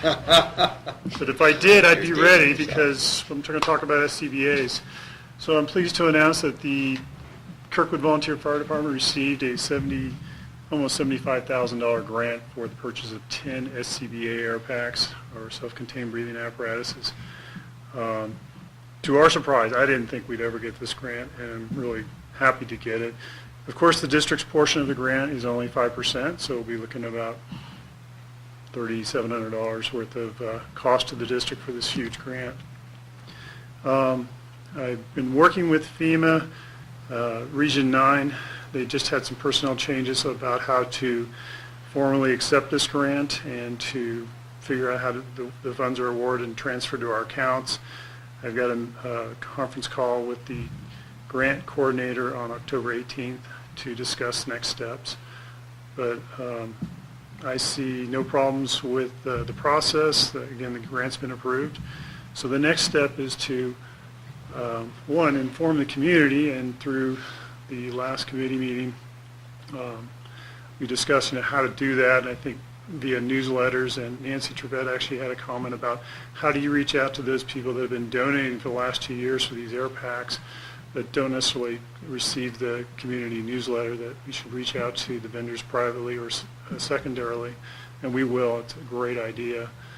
But the challenge is how do we spend the funds that we've been putting aside for the last couple of years for SCBA's? And one idea is to purchase a stationary compressor for the fire department. That way we can fill the air bottles here versus driving them down to Woodford's, California, or Eastern Alpine County Fire for filling, which would benefit us for training. Currently, I'm actually driving them down back and forth, or if we have a major structure fire, usually a sheriff's deputy has to take the bottles down during the incident, fill them, and bring them back up, which is not a great idea, but that's the way we're doing it.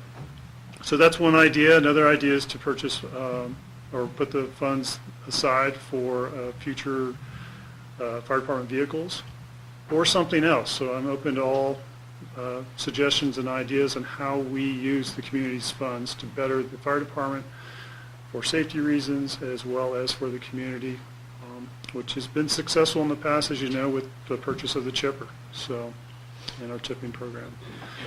But I will continue to bring this back to committee and board updates on the status of the air packs, and open it to any questions that the board might have. How will the decision be made? Will the operations committee make a recommendation? We'll make a recommendation to the full board. Right. Okay. Got a question? I have a question and recommendation. So I haven't read through the award letter to know the details of it, but will this award require another audit? Sometimes when you get a government grant, it requires a separate audit. It has to be over $700,000. Oh, good, good. Because that's what happened with the FEMA money we got. Oh, okay. If we had received over $700,000, then we would have had to have a separate audit of that, but because it's below that threshold. Okay. And then, I don't know whether the operations committee is considering it or where the district or the fire department is, but it'd be nice to get an ambulance back. We did discuss that, but there's some problems with that. Eric, maybe you want to elaborate? We discussed that in the committee meeting. Yeah, that's a possibility, but it doesn't seem feasible. Yeah, it's very convoluted. Let's see if I can keep this concise. It's not a simple issue. So state law requires that we have 2 EMT ones at all times on any time we use the ambulance. We don't have that. Period. We can't fund that. We run the department as a deficit. It's simply not feasible. 2, we didn't own the ambulance. Alpine County did. It was the last ambulance they had in Alpine County. They've since farmed everything out to Mountain Valley EMS. Mountain Valley EMS contract with Alpine County for this last remaining unit expired. And that's what brought this all to a head relative to Alpine County. So they provided the insurance, they provided the maintenance. When they realized that there was no formal agreement surrounding the ambulance or its usage, they took it back to reduce their liability. The level of medical service in the valley has not changed. Pure and simple. We simply can't transport people. That's the only thing that's changed. The medical service is the same as before. We just can't transport, and that's it. So that's what's happened. So to get an ambulance back, we could do it. We need a lot more money. So just in response to that, though, I think about historically. I mean, I think about when Rick first came to the district, and he went through the fire academy, and at that time you were required to go through the EMT to be able to get your firefighter 1, is my recollection. And that happened to 2 other people who went through the fire academy. And then subsequently, the district would encourage volunteers to get their EMT. So I have a hard time accepting the fact that you're giving pushback to the idea that you can't do the EMTs or encourage your volunteers to do that. I think that needs really more study. And though you do say that it's only a transport issue, I just think about how heavy this valley is on medical calls, and to think that you have to wait for, an ambulance or to transport somebody is really scary. I mean, there are heart attacks, there are strokes, there are asthma attacks, and I just think that's very short-sighted on the part of the district. I think you'd find agreement with that sentiment on the operations committee, but there are these obstacles in our way, and we haven't given up completely, but because that was the first question I had, is with what we could do with this excess money, and then I was frustrated to hear the answer, because I share your concern completely.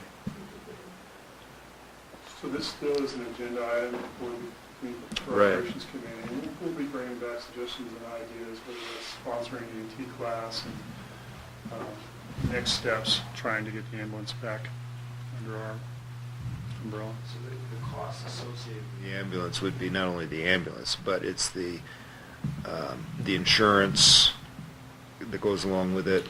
Yeah, but the insurance, 2 agreements with the respective each county has a licensee that provides the only ambulance service in the respective county, so we'd have to get an agreement from American Legion in Amador County and Mountain Valley EMS in Alpine County to let us operate outside of their auspices. We'd have to be a licensee under them both, and then we would have to have 2 EMT ones at all times available. Yeah, so it's not just a matter of having 2 people who are their EMT ones. It's also having them available when needed. Correct, and with such a rotation on the They volunteers. always have to be on call. Right, and with the rotation of the volunteers that come in and out, who knows how long we'd have someone after we gave them their EMT. It's just how the board wants to spend the limited resources in the fire department and the deficit we currently run in it. I had people say that, we hear about rate increases, in different departments, but when you think about fire, rescue, safety, that kind of thing, that, if you pencil it out, people probably would be a little more supportive of a rate increase on the fire when you think about how small of a number of people are paying versus the service that they're not getting. And I'm disappointed that I hear this, that we're moving backwards. We're not moving backwards, Nancy. I'm just presenting the facts, not emotion. So I understand people's perception that something's changed, but nothing's changed except we can't transport. That's the only thing that's changed. The heart attack, the strokes you cited, we're still providing that same EMS service that we provided before. So it's a misnomer to state that's going to somehow change. But I disagree with you because you don't have on that department the level of EMTs that you used to have, and you haven't encouraged that. And now you've lost a service, and now you're going to try to maybe pedal for something that you had, and you were moving ahead as a district long before you, but something's changed. I think the fire department hasn't discouraged EMTs. We certainly welcome all EMTs, and we support anybody who wants to go get it, and by helping them with their skills or going over the assignments. It's just the depth of people that we have and the requirements to become an EMT. It's over 160 hours of classroom plus ER time plus ride-along time. So it's a huge challenge. And so again, we'll work through operations committee to come up with ideas. Either maybe we'll sponsor an EMT class here at Kirkwood through the college, like we used to 10 years ago, or bring in outside agencies like Eastern Alpine Counties to help us support with more EMTs. So there are definitely ideas out there, but we're not ready to formally announce them, and we really want to make sure we vet this thoroughly before we start throwing ideas out. So there are two issues. One has to do with that money, which you're kind of working on.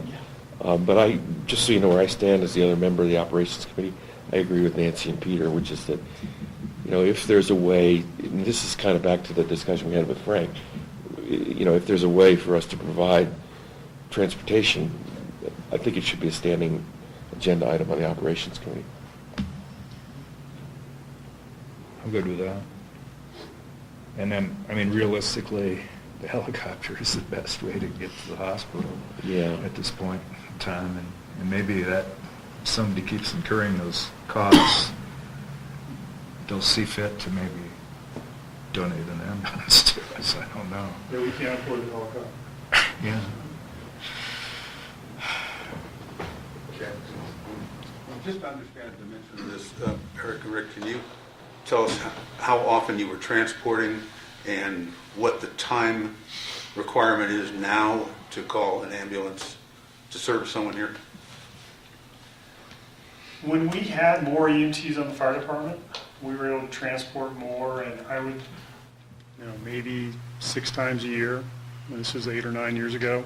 I'm just going off the top of my head. As time went on, as EMTs left or weren't available, we only had one on. We were actually fudging a little bit and saying, okay, if you're an EMT and I've got another firefighter, the EMT rides in the back and the firefighter drives, which we probably shouldn't have been doing. Technically, we're not allowed to do that, but we did it. And those transports got reduced to probably 3, 4 a year.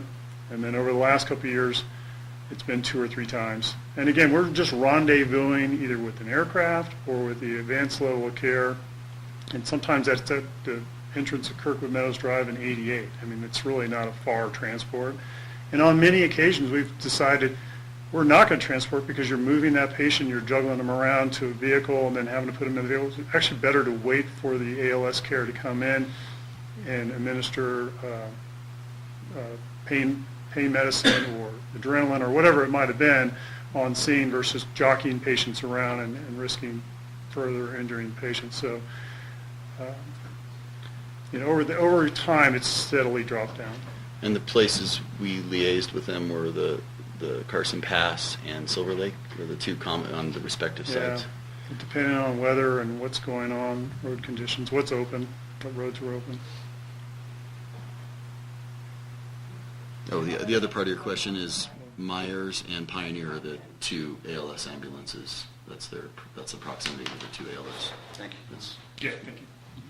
I would argue for not pursuing the ambulance, right? Because for them to come just the additional couple of miles versus us to spin all this up. I guess that's what you're thinking, right?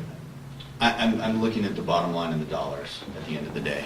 And we're working on some other options, as Rick alluded to with Eastern Alpine, some ways that may make this a moot point. So, and Eric's been working on it relative to the Fire Temporary Advisory Committee. He's been apprised of what we're working on. So this may solve itself Okay, that'd be good. That'd be great. Yeah. Okay. Rick, you have more? A few more things, not related to SCBA's or fire department. 10K, sorry, it's kind of, I blew this picture up, that this is the start line for the Labor Day 5K, 10K Kids Fun Run. I have the financial recap for you. Official numbers are in. We were able to net revenue of $1,143.11. Our overall running participation was down. Our total count was 93 this year versus 173 last year. But overall, this is the second year of us actually doing the event completely. In years past, we've had the luxury of having Tahoe Mountain Milers really run the event and us support it. This year we did it 100% in-house.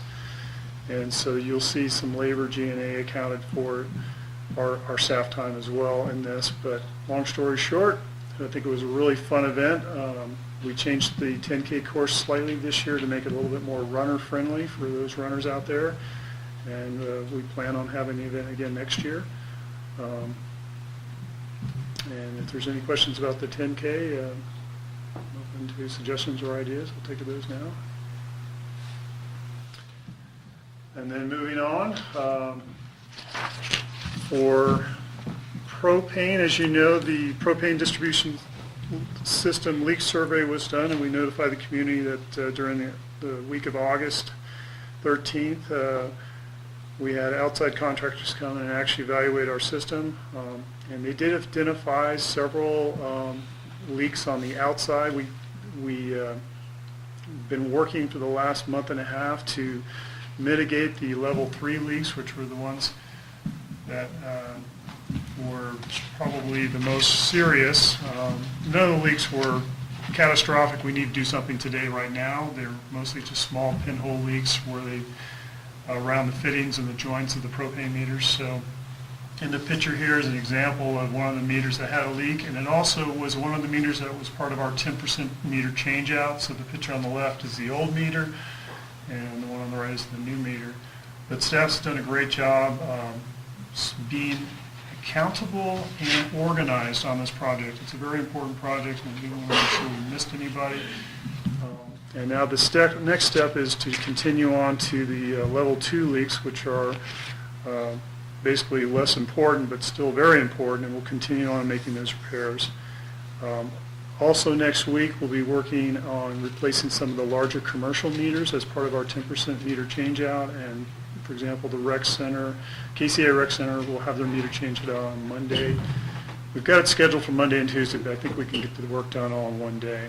But we've been working with the property managers, and we'll be posting as well for the outages.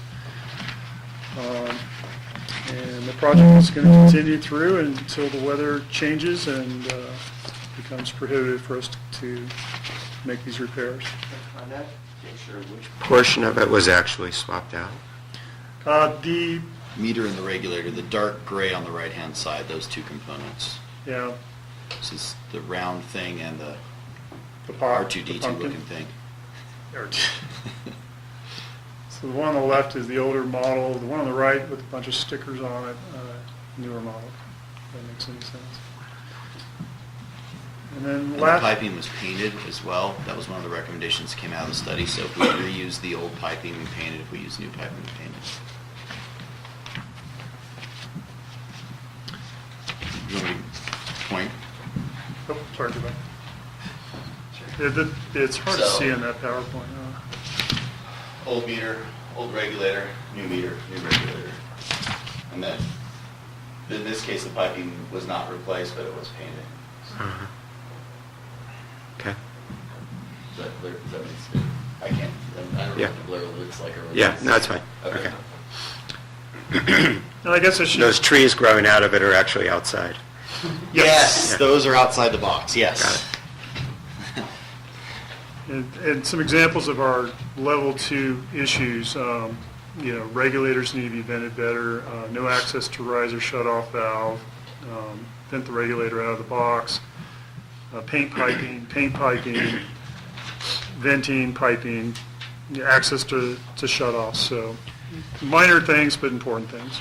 And also as part of this, we discovered two other propane meters that had a deficient protection that weren't captured last year. So one has been corrected and one is in the process of being corrected by the property owners. And as we're inspecting the meters, we're finding other things like wood storage that is too close that potentially could fall into meters. So it's been a good project. Any other questions on propane world? Jump into water. Last thing, we did identify a water leak, as I mentioned earlier. This one's actually on East Meadows Drive. Basically, it's a water shutoff valve for a fire hydrant. The compression fittings leaking, so we were able to shut the water off and put a notice on the hydrant saying, hydrant's in service if you need it, but you have to turn the valve on first. And staff next week will be replacing that valve and then getting it done in time for the last asphalt repair for this season, which I think there's a company coming up in the last week of October, first week of November, to do all sorts of work in the valley, but we're going to include this repair as well. So it's back in shape for snow removal season. And that concludes my report, unless there's any questions. Thank you, Rick. Just say as an engineer, I never would have allowed this valve to be installed. It's an inappropriate application. You don't put compression fittings on high pressure water lines. So we're fixing that. We're putting the correct type of valve on it.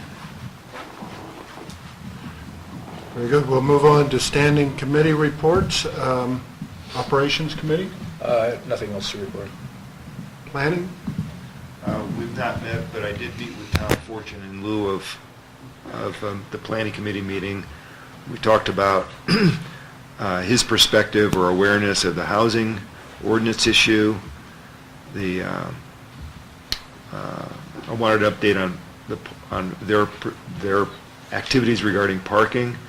They are developing a master plan, and I'm sure that Eric will be talking to him about that on Tuesday, on the fire funding, and on snow storage, and whether or not there was anything about snow storage that we could help alleviate.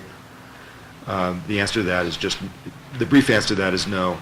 Now, I'm going to email Tom and see if it's okay with him if I write a brief summary of our conversation so I can send it to the Planning Committee and to the board. I thought it was a very good meeting.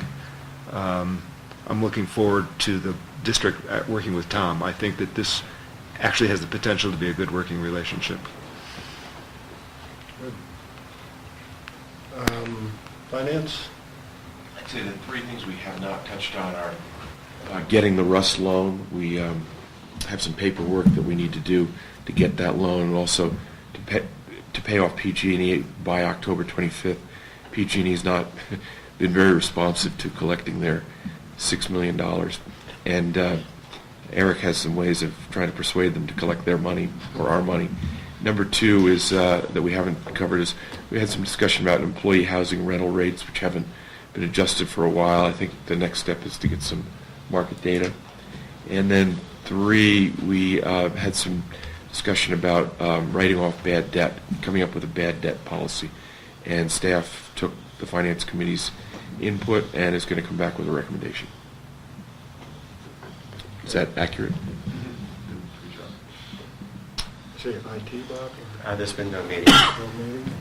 And personnel had no meeting. We meet on October 25th. Temporary Advisory Committee reports.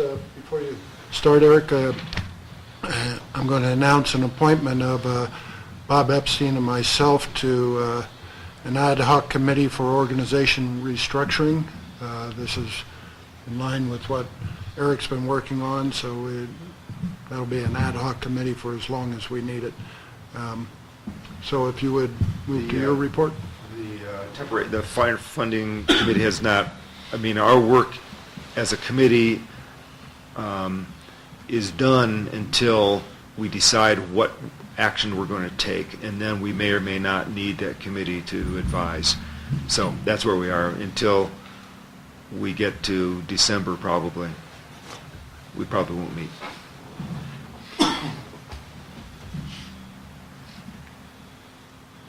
You got a question, Jen? So I'm curious what the, I don't know what you would say, the commission, this new ad hoc committee that you're talking about, and it sounds like it's going to start. Does it have an end date? Is this a year-long process? What's envisioned? This is something new. I'd like to see it be about a 6-month process out to March or April. I think it probably can wrap up by then and bring it back to the full board. And just like What's any the other, objective? And it's looking at the organizational structure and salary structure of the district. Okay, general discussion, opportunity for the board members to ask questions. I think we've asked a lot of questions today.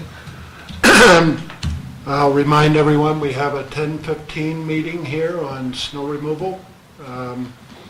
And with that, we will adjourn the board meeting.